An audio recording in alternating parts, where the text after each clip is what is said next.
Selamat pagi. Hari ini saya akan menjelaskan tentang komunikasi sinkron dan asinkron. Komunikasi sinkron dan asinkron. Sebelum kita tahu apa itu komunikasi sinkron dan asinkron, kamu harus juga tahu tentang komunikasi. Komunikasi itu adalah proses pemindahan dalam bentuk gagasan, informasi dari seseorang ke orang lain. Itu adalah menurut Handoko.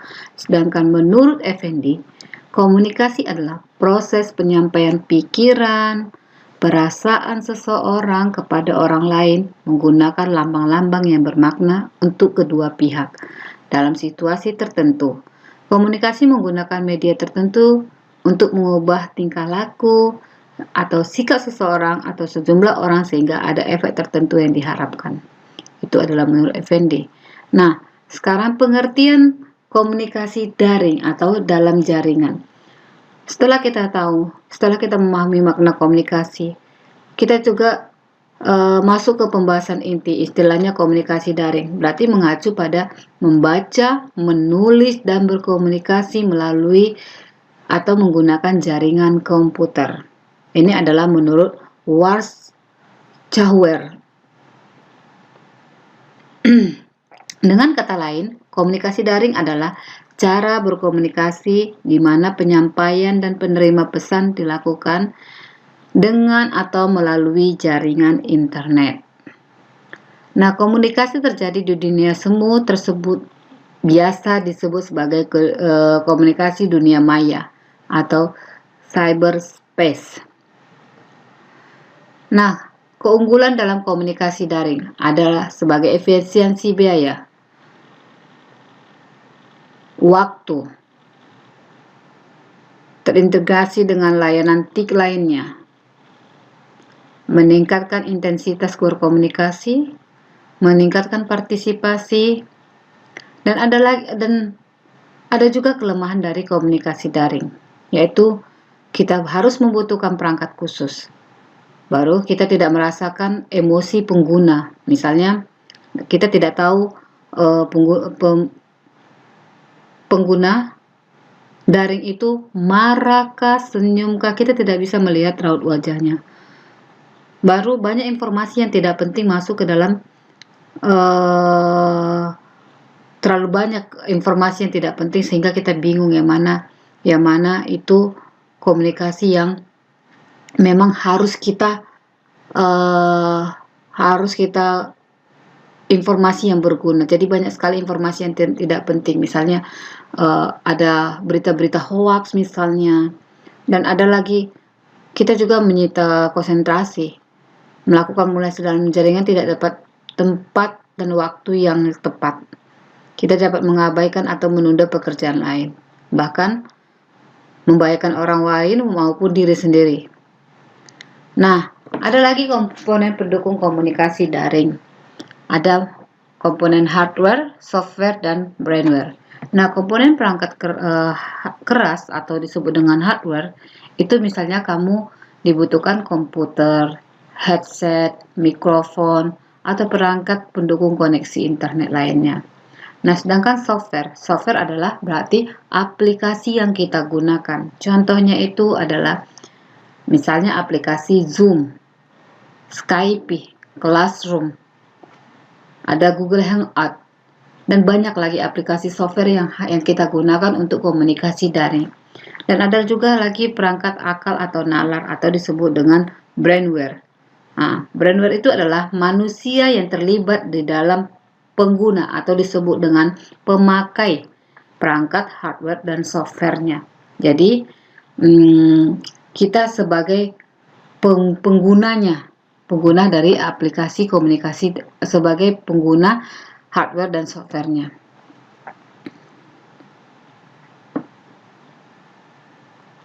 Nah, jenis komunikasi daring itu ada dua, yaitu komunikasi daring sinkron dan asinkron.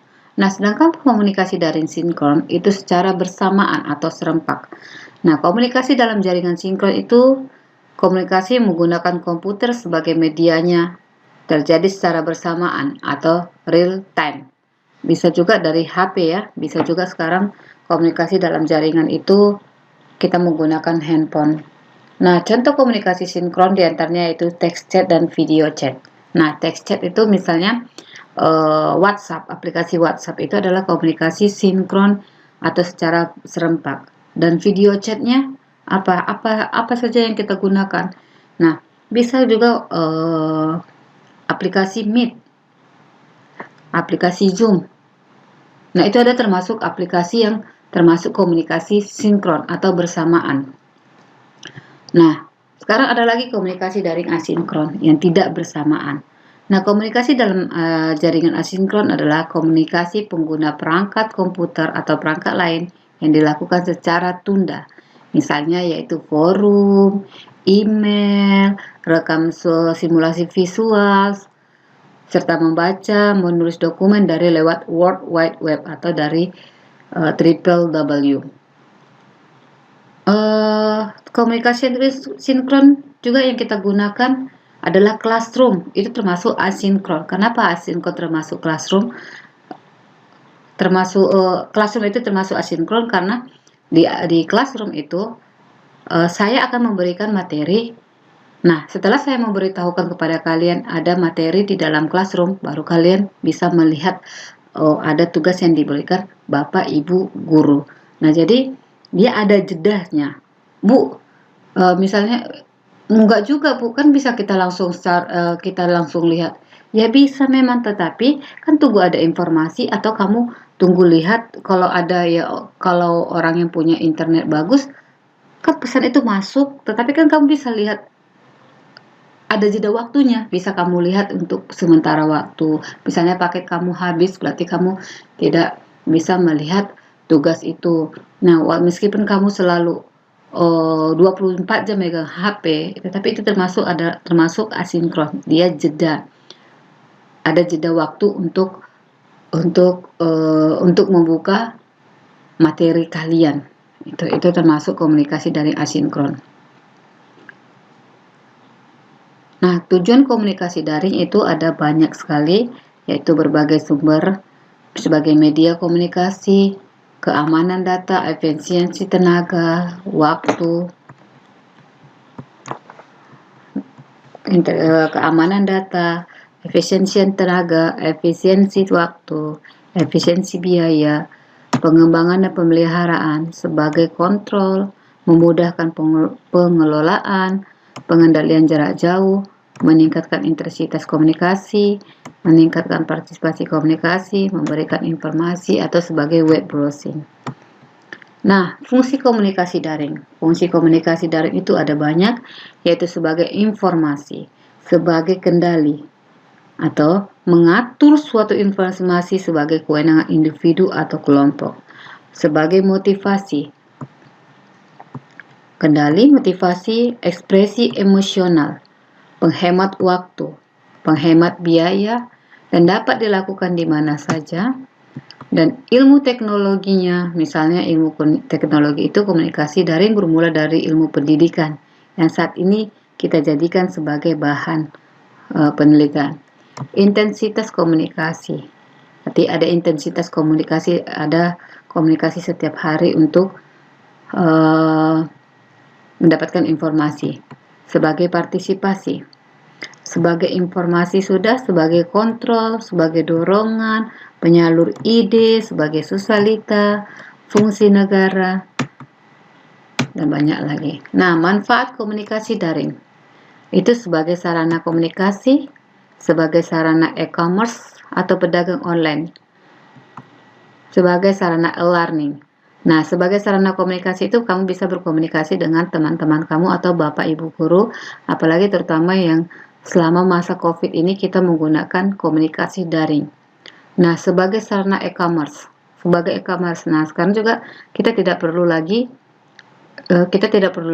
berbelanja langsung bertatap wajah. Kita bisa langsung tinggal menggunakan aplikasi, kamu bisa berjualan e-commerce ya. E-commerce itu berjalan atau pedagang online. Kamu tidak perlu lagi punya toko, punya apa, kamu tinggal saja mengupload dagangan kamu di media sosial.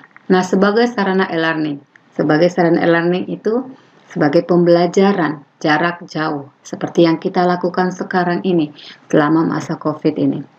Nah, sebagai sarana e-banking.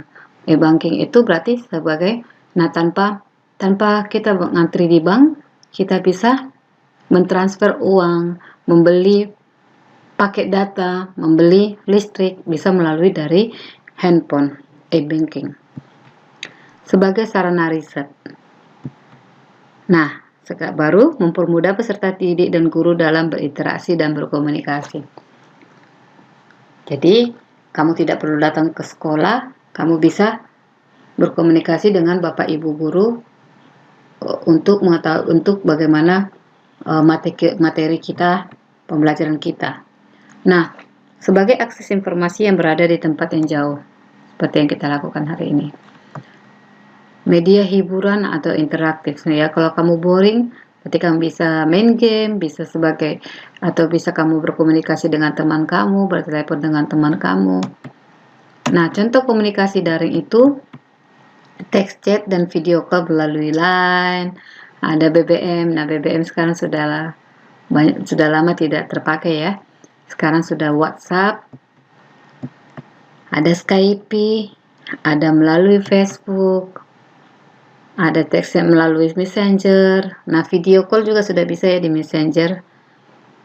Video chat juga di Skype juga melakukan video call dengan Google Hangout. Nah, kalau kamu sudah punya email, kamu pasti lihat di aplikasi kamu itu pasti ada Google Hangout.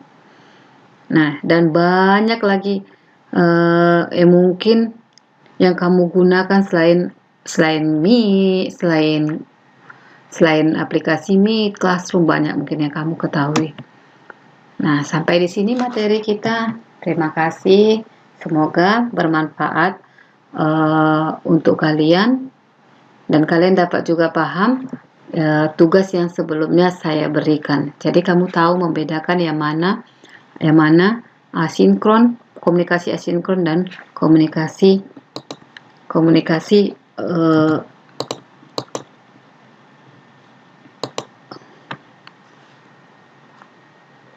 asinkron dan sinkron. Selamat pagi.